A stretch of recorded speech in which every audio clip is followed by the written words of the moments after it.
Thank you so much for joining us on this very interesting and great day. We've got both AJ Brown, pronouns they, them, and Peter Friend, pronouns she, her, from Trans Pride Australia, and really excited to be catching up with you in these very uncertain times. Welcome, guys.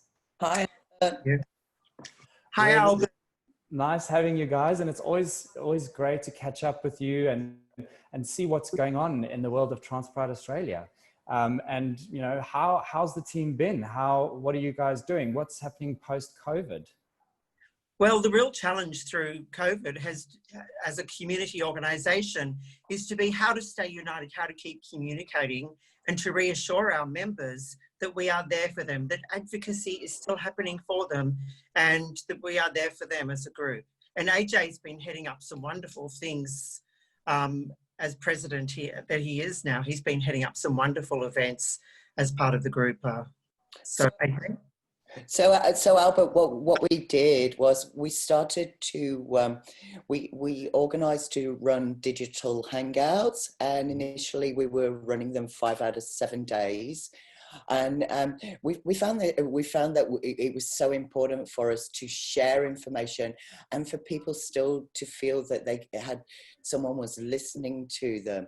And one thing that COVID actually did do was it actually evened the playing field, because so many of the people that are using the digital hangouts, we've got a dairy farmer in Gippsland, and now their neighbour who also has a farm, who's trans and gender diverse, is also now on. And then we've got in Newcastle, and every Friday night I run one of the groups, and one of the ladies there, she plays an instrument. And so in a really strange way, it's been really great, but understanding that need, that communication, really important. And we were just lucky that we just thought, we've got to do this online stuff. Yeah. Because we've always held social and support events for our community, but they've all been physical things where we get together and we have picnics. And because we're Australia-wide now, obviously not a lot of people can get to that. So this has really brought people together in a very different way. So tell us a little bit more about Trans Pride Australia and your mission, and how this aligns with all these new initiatives, and how you're servicing communities, how you did before, and how these are now building on to where you're going in future.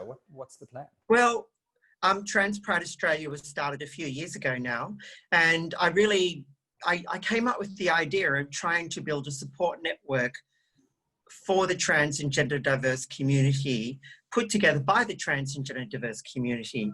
Of course, then for me personally, transitioning was a very lonely experience. So I had this passion to really bring the community now, particularly because I thought no trans person should feel that they are alone. No trans person should feel excluded from a community. And, you know, we have the wonderful thing is the internet now, which I didn't have when I was transitioning. So it's been a very powerful tool in which to connect people. So that was a few years ago when we sat down with community leaders such as Colleen Windsor, Penny Clifford, Victoria Anthony, and we came up with the idea of putting this together. And here we are, you know, over 1,500 members later. And for me personally, I've had to really learn what gender diversity really means. Like I say, I only saw the trans experience from my own experience. And so I've really learned that it's a lot more diverse than that it's not just about trans men and trans women. And for me, that's been amazing. So connecting all these people from all their unique experiences has been a challenge, but with the right leadership, it's really come together and been supportive. So now we are a registered not-for-profit. It started off being called Trans Sydney Pride. It's now Trans Pride Australia. AJ, I was the president initially, and we had a board, and AJ is now the current president, and I've been appointed patron of the group. And it's really just going from strength to strength. And to see the board members working collectively now is for me, I feel so proud of them to see the work they're doing, particularly during the COVID time, because it's been a very challenging for everybody. But the way AJ and his group have brought the community together has been fantastic. Hey, Peter. Oh, that's amazing. I think it's also important that, I mean, the one thing that I'm getting from you here, Peter, is that, you know, it's creating those safe spaces where people can be who they Correct. are and have open and honest dialogue and get the support from other people that have gone through similar experiences. Yeah.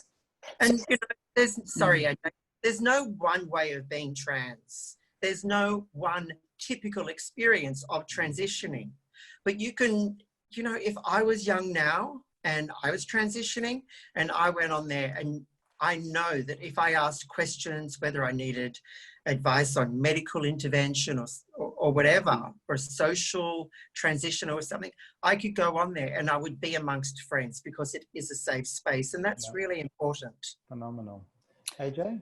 So, Albert, I'm just adding to what Peter has said. You know, TPA is it's an incorporated association, and we're advocating for a world where trans and gender diverse people feel free of discrimination and fear, and that we're loved and we're valued and respected for exactly who we are.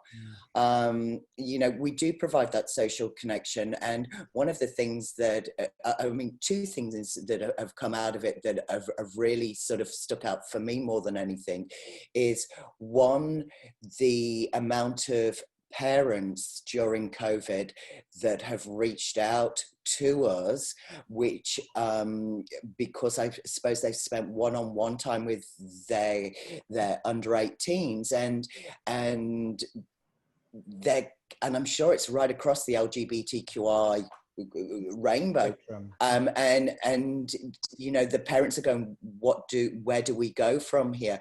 I mean, obviously the worry is the parents that aren't supportive haven't come through. But what's happened is, so we've got these number of online groups. So we've got Trans Pride Australia, the trans only group, and then we've got the allies group, and we've got the partners group. So they're all closed groups, and because of this influx of parents, we've now created a parents and carers group as well, so that we can also do not only support but advocacy work through those groups. And the other thing as well is I never forget when Peter said, became president, Peter said, never forget that small voice, AJ. And with COVID, it really shows that small voice has a voice. Because they feel that they can be heard and you know, listened to. Amazing. Yeah. That's really, really well said. What is the one thing you'd like people to know about trans people and your advocacy at the moment? Are there any ways we can help? Yes, fabulous. I love it. Trans people are fabulous. There is no doubt about it. Love it. But you know, like, I think there's still a lot of ignorance that exists in the gay community, and while a lot of them, we get a lot of allies from that community, there's still a lot of ignorance that exists. What people need to understand is that it's very simple. Trans and gender diverse people are exactly who they say they are. And it is, as I say, a unique experience for every individual, how they define themselves, whether they choose to medically transition, socially transition, or some do operations, some don't. But there is no one way to transition.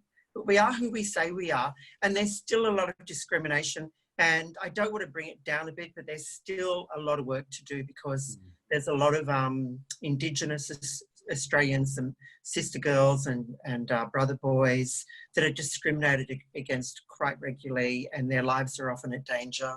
So I think it's very important to shine a light on the real minorities within our community. I mean, Albert, I'm not sure if you're aware of this. I mean, obviously, you know, what's happening, it started in America and has gone on globally, which is sort of the tip of what's always been there of our colonization that we've conjured up, you know, that needs deconstructing. But I look at, you know, in the last 2 weeks, 2 women of color in America, trans women, have been murdered. In the beginning of January, 2 trans men were murdered. I mean, yes, they're in America, but this is a global thing. And again, I know what's happening, but we're still being killed as well, and we're trans, black, you know, and it's this whole thing. I mean, it's great, all the media attention, but it really is that big thing. It's and sometimes with people, unless it's on your own doorstep, you don't get it. But we live it every day. So that's why the allies are so important, because it takes one ally that somebody else that doesn't understand can go, you know, I get where you're thinking, but try thinking like this. It's that conduit that you have is so powerful. Yeah.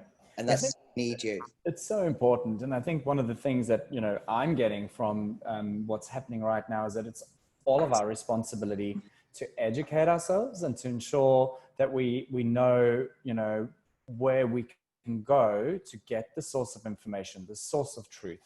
And, you know, it's thanks to groups like yourselves that, you know, all allies can reach out and we can form part of this support group, and we can rally around, you know, our community and support them through what is normally everyday tough life. We should be doing this as a standard. This shouldn't be just because there is such upheaval and there's such, you know, amazing protests that's taking place right now. This should be something that happens every day.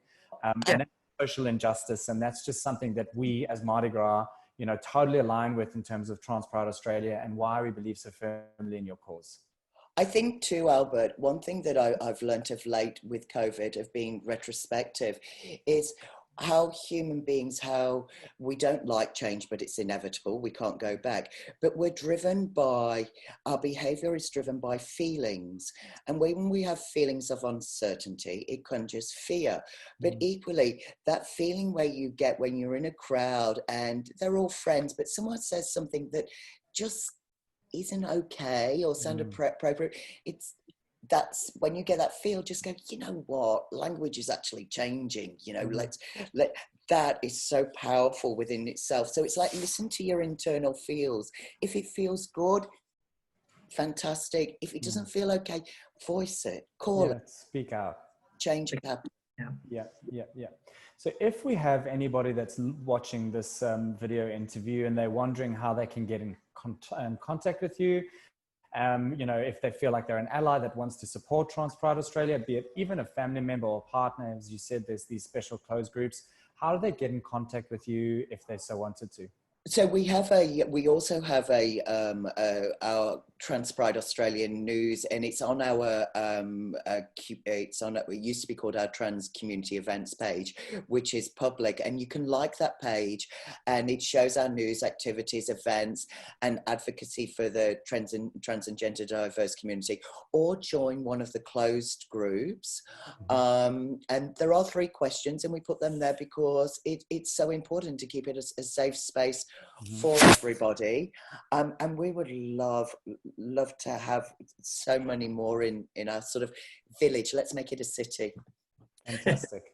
So what we'll do, we'll put all these links at the bottom of this video when we send it out into Mardi Gras land. So anyone that wants to get a hold of you guys, AJ, I'm expecting that they'll probably, if there's any other questions or something, people might direct them straight to you.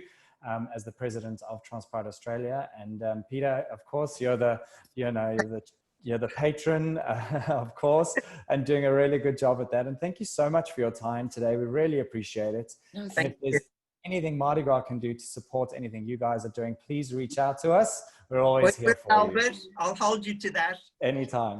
And Albert, while you're saying that of future, I would also like to, at this point, thank you for everything that Mardi Gras has done for us over the last 4 years.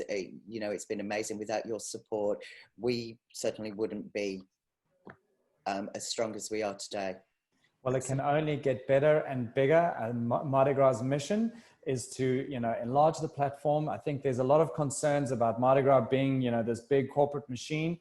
I have a different opinion. I think the bigger we are, the bigger our platform is, the more people we reach. And you're just saying you had, you know, a remote farmer that joined your links. And if we can have any hand in talking to these people and driving them straight back your way, then we're doing our job. So thank you so much. We really appreciate it. And our relationship will continue for a very long time. Wonderful. Thank you. Thanks, guys, for your time. Have a very good day. Thank you. Thanks, Albert. Bye. Bye.